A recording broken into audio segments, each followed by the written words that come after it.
Hello, my name is Thomas Gary, and today we are going to be inspecting a turbo on a C7 Caterpillar engine.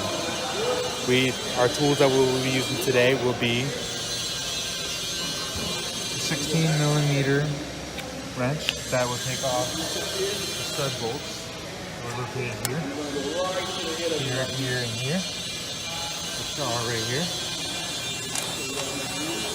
And from that, we disconnected from the turbo. We disconnected our vacuum lines for the wastegate.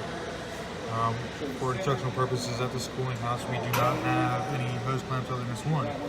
Normally, you would not see them. So let's get started. So first and foremost, we are going to be inspecting the turbo itself, the body, diaphragm, so on and so forth. And then we're going to be going and looking at the axial measurement, the radial measurement, and the housing fan measurement, basically the gap between the turbo fans and the housing. And the axle and the radial measurements have to be between 2 and 4 thousandths on your dial indicator, and the housing measurement has to be between 2 and 10 thousandths. So I do have already think everything set up just to save some time for today, because we are only taking a short video for this. So we're going to look at the turbo first, and then we'll go into our measurements. So we do have some rust on our turbo because it's a very old turbo. I wouldn't put this on my vehicle. Maybe go in and clean it up, send it off to the machine shop and clean that. But we are just doing a general how-to video. We are looking in here to see if we have any general cracks, abrasions, or any unwanted matter in there. Our hose clamp is always tight, it doesn't move. There's no, if we get our flashlight out, look in here, we have no cracks on our turbo blades itself, on our exhaust. This will be our exhaust side. We got a little bit of a click in there. Nothing too alarming though. Then on the other side, same thing. Everything spins pretty freely. That's our dial indicator that we set up on there. That's all you're seeing right there. So everything looks pretty good and dandy there on the intake side and the exhaust side of the turbo. Now we're going to jump into our measurements real quick. We have our dial indicator set up, and we bumped it a little bit. So we're just going to zero it out again. And then we're going to do our axial measurement, which is going to be our left and right. Basically, we're going to push the turbo left and right, and it has to be within 2 and 4 thousandths tolerance. So we're going to move it back and forth. So we went up 1 thousandths.